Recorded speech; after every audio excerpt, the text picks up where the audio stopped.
Hey family, I just wanted to tell you that I want to read you a story. I've missed very much being able to read stories to the children. This is one called The Complete Brambly Hedge. Now it's a full book of 8 stories written by Jill Barklum. It's about mice that live in community, and the illustrations are absolutely delightful. They'll remind you of Tasha Tudor's. You really want to look at every picture to get the most out of it. And what I love about this, the stories are divided, and the first 4 are based on the seasons. And the first one is called Spring Story. And of course, we're in the spring right now. It was the most beautiful morning. The spring sunshine crept into every cottage along Brambly Hedge. The little windows in the trees were opened wide. All the mice were up early, but earliest of all was Wilfred, who lived with his family in the hornbeam tree, for it was Wilfred's birthday. Jumping out of bed, he ran into his parents' room, bounced on their bed till they gave him their presents. "Happy birthday, Wilfred," said Mr. and Mrs. Toadflax sleepily. He tore off the pretty wrappings and scattered them all over the floor. His squeaks of excitement awoke his brothers and sisters. His parents then turned over to go to sleep again.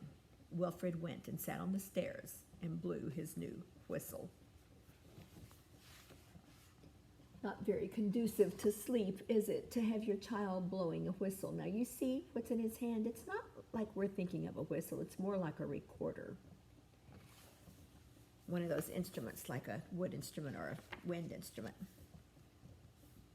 Mr. and Mrs. Apple lived next door at Crab Apple Cottage. The sound of Wilfred's whistle floated in through the bedroom window. Mrs. Apple got up and stretched. She sniffed the sweet air and went down to the kitchen to make a pot of elderflower tea. She was a very kindly mouse and a wonderful cook. The cottage always smelled of newly made bread, fresh cakes, and blackberry puddings. "Breakfast is ready," she called. Mr. Apple got out of bed with a sigh and joined her at the kitchen table. They ate their toast and jam, and they listened to Wilfred's warbling. "I think somebody needs a lesson from the blackbird," said Mr. Apple, brushing the crumbs from his whiskers and putting on his coat. Now, Mr. Apple was a nice, old-fashioned sort of mouse. He was the warden of the store stump, where all the food for Brambly Hedge was kept. You really have to look at this picture. That's their home. And you can see it's cut away. That's inside the tree, the part you can't see. And it shows you all of the rooms. There in that middle section, you can see Mrs. Apple in her kitchen by the fire with her dishes in the hutch. Their bedrooms are up top.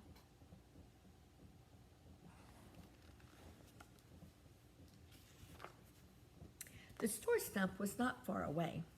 As Mr. Apple walked happily through the grass to the big front doors, he felt someone pull his tail. He turned around quickly, and it was Wilfred, whistle in hand. "It's my birthday," he squeaked. "Is it, young mouse?" said Mr. Apple. "Well, happy birthday to you. Would you like to come and help me at the store stump? We'll see what we can find." And that's exactly what it was. See, it looks like the stump of a tree. But there's a door in it, and inside is a wonderful store. In the middle of the stump was an enormous hall, and leading off from it many passages and staircases. These led in turn to dozens of storerooms full of nuts and honey, jams and pickles. Each one had to be inspected. Wilfred's legs felt tired by the time they had finished, and he sat by the fire in the hall to rest. Mr. Apple lifted down a pair of sugared violets, made a little corner from a twist of paper, and filled it with sweets. Taking Wilfred by the paws, he led him through the dark corridors and out into the sun.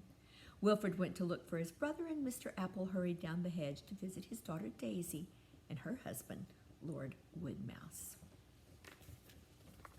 Oh, I think this is a delightful picture. All the shelves of all the goodies in the store, and there's Wilfred by the fire resting.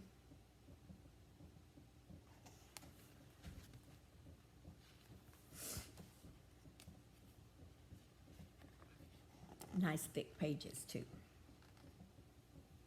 Upstairs in the best bedroom. Oops, I think I skipped one, did I? Yes.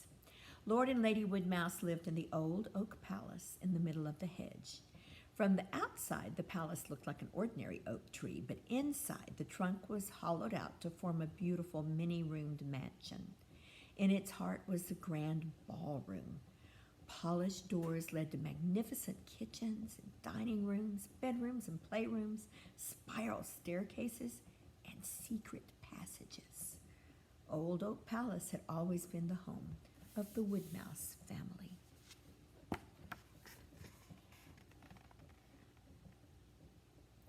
See all the little staircases, all the doors. Can't wait for some of the other stories for you to see what's inside that tree.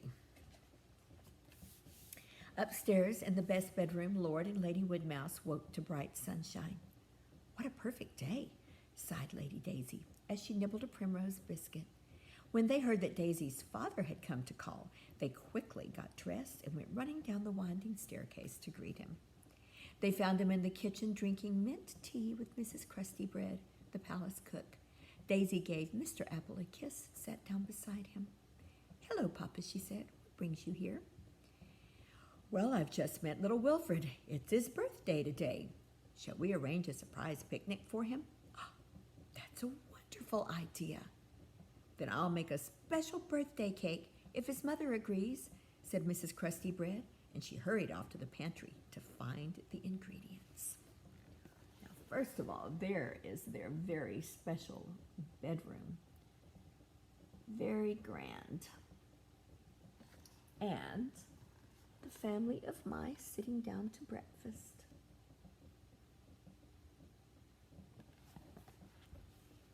I like the fact that even though they're Lord and Lady, they're just very much part of the people. Everyone was to be invited, of course, so Mr. Apple set off up the hedge towards the woods, and Lord Woodmouse went down towards the stream, calling at each house on the way. The first house on Mr. Apple's route was Elderberry Lodge. This fine elder bush was Basil's home. Now, Basil was in charge of the store stump cellars, and he was just getting up. Now, here in America, we don't know what cellars are that much, but this meant a wine cellar, so he was the one in charge of the wine for all the mice. "A picnic, eh? Splendid. I'll bring up some rose petal wine," he said, shuffling absent-mindedly around the room looking for his trousers. Basil had long white whiskers and always wore a scarlet waistcoat. He used to keep the other mice amused for hours with his stories. "Ah, there you are, you rascals," he exclaimed, discovering his trousers behind the sofa.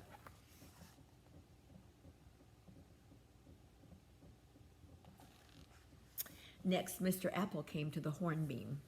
Mr. Toadflax was sitting on the front doorstep eating bread and bramble jelly. "We thought it would be a good idea to have a nice surprise picnic for Wilfred," whispered Mr. Apple. Now remember, this is Wilfred's father. "We won't tell him what it's for, but we'll all meet midday by the palace roots."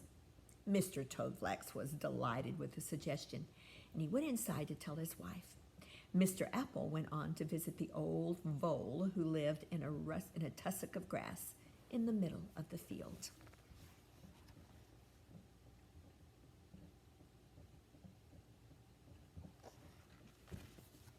So you'll find that they're friends with other animals, not just mice. Lord Woodmouse, meanwhile, was working his way down to the stream. The news had traveled ahead of him, and all along the hedge, excited mice leaned out of their windows to ask when the picnic would take place. "I'll see if I can find some preserves," said old Mrs. Eyebright. I do believe Mrs. Eyebright is the oldest one in the whole community. "Shall we bring tablecloths?" called the weavers who lived in a tangly hawthorn tree.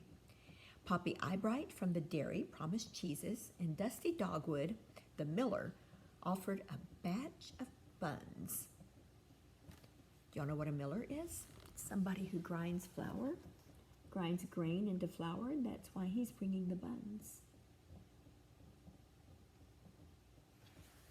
I love the weavers. Later you're going to see some of the things they do. Really neat. Mice soon began calling at the store stump to collect clover flour and honey, bramble brandy, and poppy seeds, and all the other good things needed for a picnic. Mrs. Krusty Bread baked a huge hazelnut cake with layers of thick cream, and Wilfred's mother decorated it. Mrs. Apple made some of her special primrose puddings. Wilfred knew that there was going to be an outing, and that if he behaved, he would be allowed to go. He did his best, but with a new whistle and a drum and a pea shooter for his birthday, it wasn't easy. Here are the mice preparing the cake. I think that must be in the palace kitchen. That's a grand kitchen.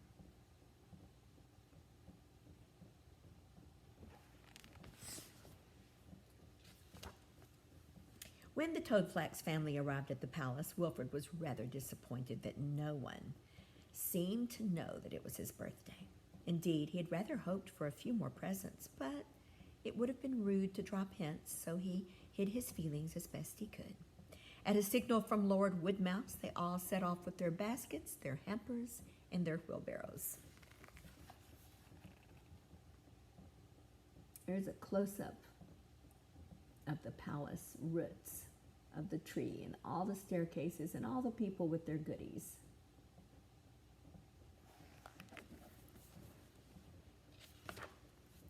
Everyone had something to carry. Wilfred was given an enormous basket, so heavy he could hardly lift it, so Mr. Apple lent him a wheelbarrow, and his brother and sisters helped him push it. But still, poor Wilfred found it hard to keep up. It was a very long way. Heaving, pulling, wheeling, hauling, the mice made their way around the palace, through the cornfield, up by the stream. Wilfred felt very hot and just wanted to rest. There they all are, with Wilfred pushing the cart, and even uphill, it looks like so hard.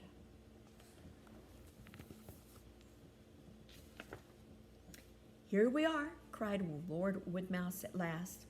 The baskets were put down and opened, the nettle stem cloth spread out on the mossy grass. In no time at all, the food was unpacked. Wilfred was exhausted.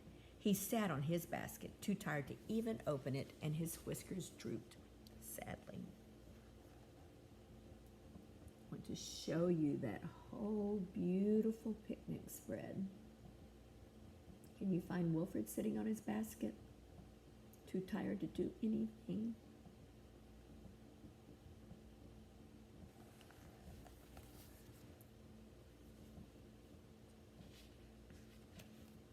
Mr. Apple said grace.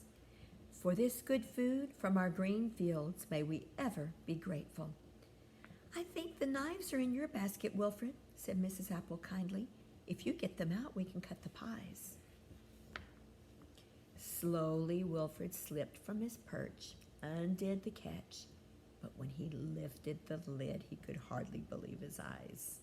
Inside the hamper, packed all around with presents, was an enormous cake, and on the top, written in pink icing, was Happy Birthday, Wilfred. Happy birthday, dear Wilfred. Happy birthday to you, sang the mice. There's Wilfred's basket. There's Wilfred with his presents.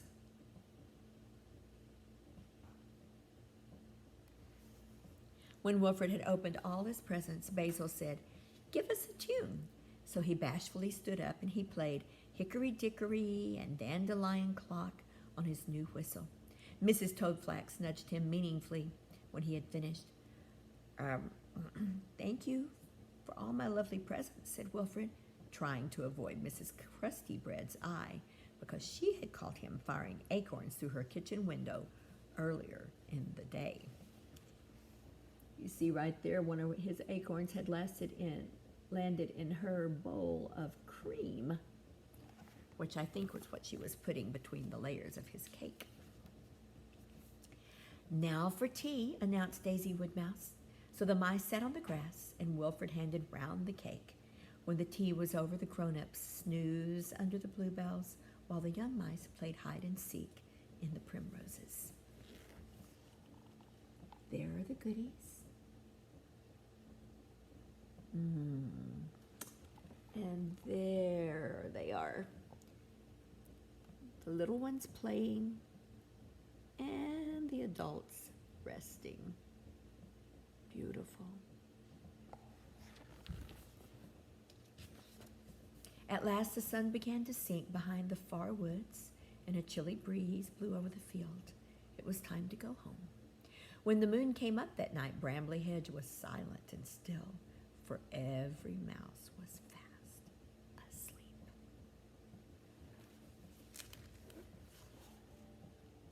I think that Mama is pushing lots of tired babies home.